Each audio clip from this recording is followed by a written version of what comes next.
Hoy en Viva el Dinero hablaremos de chef a inversionista.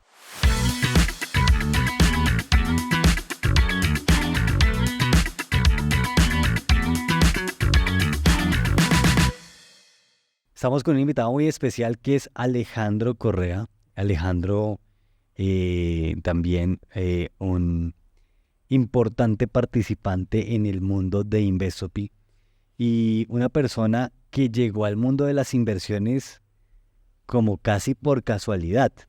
Creo que Alejandro no pensaba llegar al mundo de las inversiones como llegó.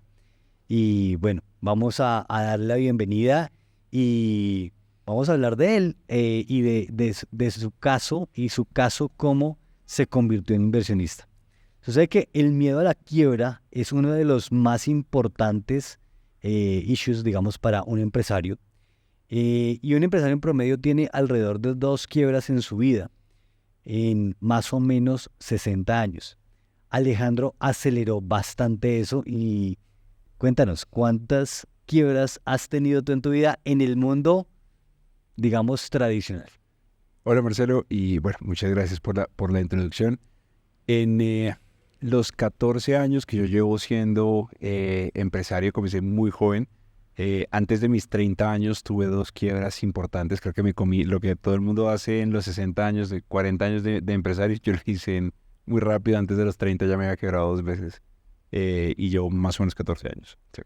Ok, ¿cómo era tu vida como chef? Digamos que ¿cómo eran los desafíos que tenías laborales con el dinero, el flujo de caja y todas estas cosas? Bueno, yo estudié cocina por pasión y un poco de ignorancia tal vez. Me metí, obviamente siempre tuve la idea de que para tener éxito financiero tenía que ser independiente. Desde los 19 años monté mi primera empresa y cuando logré, digamos que en mi punto más exitoso, tenía múltiples, digamos que negocios. Tenía un medio, mi personal emporio empresarial, perdón. Entonces tenía empresas que se dedicaban a food service, tenía cervecerías, tenía restaurantes, tenía básicamente como mucho movimiento alrededor y mi flujo de caja era básicamente cuando un negocio se caía, el otro subía. Tenía todo mi plato, todo mi capital metido en empresas, en cocinas, en carros, en cosas, digamos que se necesitaban para la empresa. Y pues un montón de empleados de lado a lado atendiendo, y digamos que el flujo de caja todo se lo iba en la empresa, digamos. Ok, buenísimo. Antes de empezar, digamos, con tu vida de inversionista, que muy posiblemente es lo que todos quieren empezar a escuchar, ¿qué resaltas tú de los desafíos y satisfacciones de ser chef? Bueno, de ser chef o de cualquier otra, digamos que profesión, creo que tener éxito tiene que, o sea, ser independiente, tener éxito tiene que tener, o sea, muchísima disciplina, muchísima perseverancia y un poquito de suerte, ¿cierto? Y sobre todo en un mundo, tal vez el negocio más competido que en el mundo y de mayor mortalidad, porque todo el mundo, la idea millonaria es montar un café, un restaurante o un bar, ¿cierto? Yo monté las 3. Sí. Entonces, el punto es, creo que lograr tener un nombre en algo tan competido, en algo que es hay tanta competencia, tanto impresionantemente buena como mediocre. Entonces, creo que ese es el punto. O sea, creo que la competencia es mortal en esto. Hay una cosa que tú me has dicho varias veces y es como algo así, voy a parafrasear, y es algo así como últimamente he vuelto a disfrutar la cocina, ¿cierto? Y eso me lleva a la siguiente pregunta y es, ¿qué te llevó a cuestionar, ¿cierto? Esa carrera como chef. Aparte, digamos, de la quiebra que, pues, para los que no saben, evidentemente con la pandemia hubo un gran problema para todos los restaurantes. Para ti fue también un problema. Pero al margen de la pandemia, ¿qué te llevó a cuestionarte como tu carrera como chef? Bueno, creo que todas las carreras son difíciles y todas las profesiones son difíciles, pero esta tiene un componente físico muy importante. Yo trabajaba de domingo a domingo entre 15 y 17 horas al día. Si no estaba en un negocio, estaba en el otro, y cuando madrugaba en un negocio tenía que trasnochar en el otro. Y el tema es, uno, comencé a tener problemas de salud importantes por, digamos que el estrés y la falta de descanso.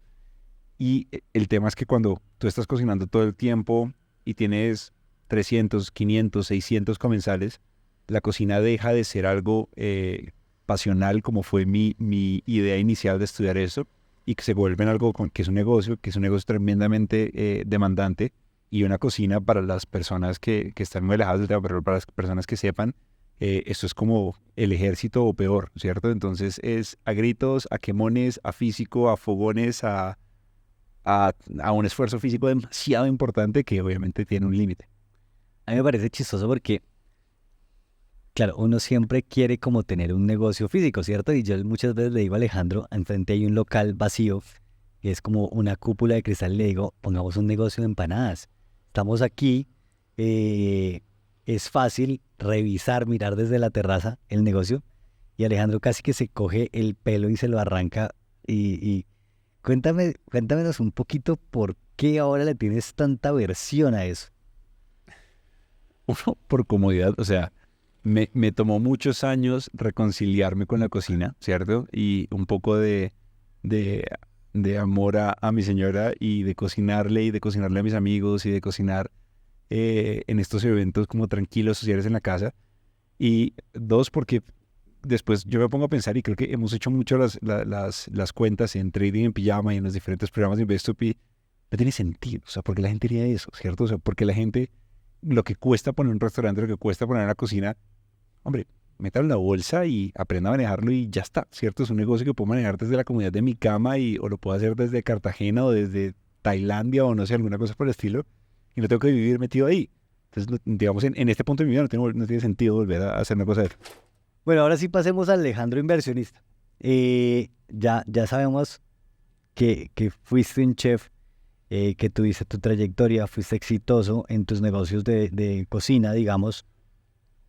Cuéntanos cómo fueron esos primeros pasos.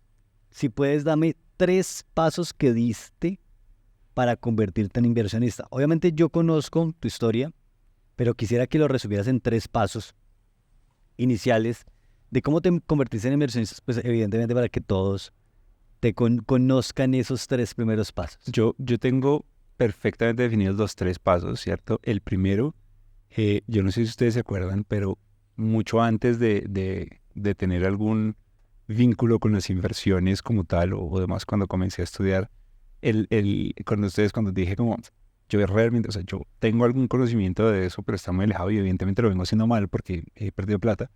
El primer paso que fue cuando le dije, quiero vender y tengo mi tarjeta y mira, o sea, cómo es la vaina, a ver qué es lo que usted hace, ¿cierto?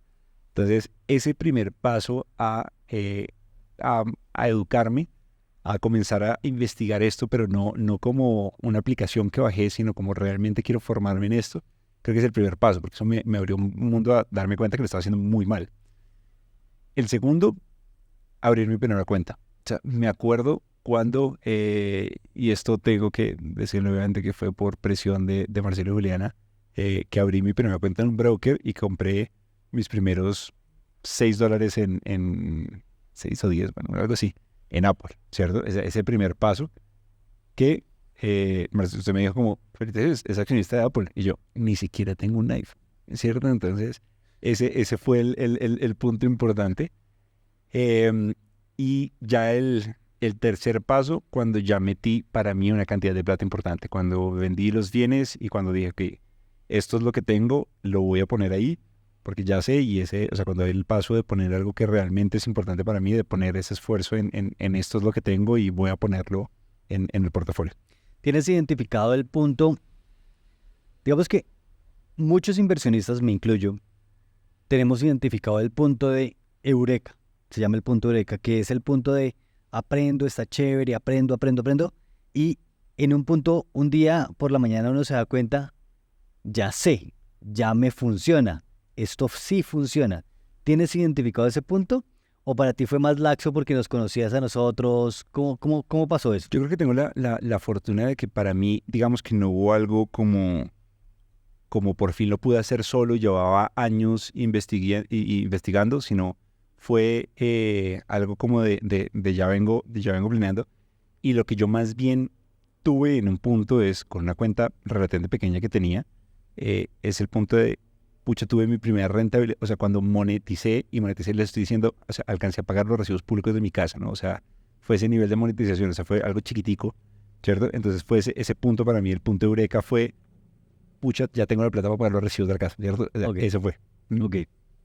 ¿Has sentido últimamente un segundo, una segunda sensación eureka? Sí. Cuando me di cuenta que que tengo el futuro asegurado, es decir, no es que ya tenga la plata como para no hacer nada el resto de la vida. Evidentemente todavía me falta construir patrimonio, pero el punto en el que me di cuenta que lo único que necesito para lograr el éxito que necesito en mi vida es simplemente disciplina y paciencia. Ese para mí fue la gran cúspide de mi carrera como inversionista hasta el momento. Bueno, yo tengo que resaltar algo de Alejandro y es la valentía de de pasar de algo como tan físico como ser chef a embarcarse, digamos, en esta aventura de ser inversionista. Alejandro, cuando yo lo conocí, era cero tecnológico, o sea, yo creo que tenía un celular que ni siquiera tenía la pantalla táctil.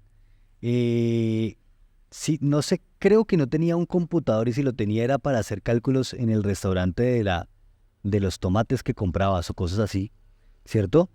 Y, y hay que resaltar esa valentía que tuvo de pasar de eso a un mundo digital en inversiones, pero completamente digital. Y hoy en día es supremamente digital. Incluso nos ha sorprendido a todos en Investope diciéndonos, ay, mire, la nueva actualización de Mac hace esto y lo otro. Y nosotros no lo sabíamos y para nosotros en Investope es como, wow. ¿Cómo lidiaste con el miedo a la incertidumbre? Hablando del episodio anterior que acabamos de grabar, ¿cómo lidiaste tú con esa incertidumbre? Bueno, primero, tienes toda razón, yo pasé de manejar todo en efectivo y de andar con fajos a nunca más volver a tener efectivo, ¿cierto? Entonces ese era el punto importante. Y el miedo a la incertidumbre, creo que obviamente siempre hay algo o sea, la vida te va preparando para ciertas cosas. Y el hecho de que yo comencé muy joven como empresario, yo nunca he sabido qué va a pasar con mi vida. Entonces creo que en eso sí tenía mucha experiencia y es que yo siempre o sea, siempre me mando y miro qué pasa, ¿cierto? Entonces me ha ido muy mal, me ha ido muy bien, pero el punto es ese, o sea, mi carrera o mi profesión me ha preparado para eso específicamente. Bueno, perfecto. Bueno, les quiero contar que nos pueden seguir en todas las redes sociales como Somos Investope, Instagram, Twitter, YouTube y bueno, y todos los canales de podcast como Apple, como Spotify, NPR, etcétera, etcétera, etcétera. Y los dejo con esta frase. A veces la mayor transformación surge de la crisis más profunda. Muchísimas gracias, Alejo. Muchísimas gracias a todos y nos vemos en un próximo episodio. Muchas gracias.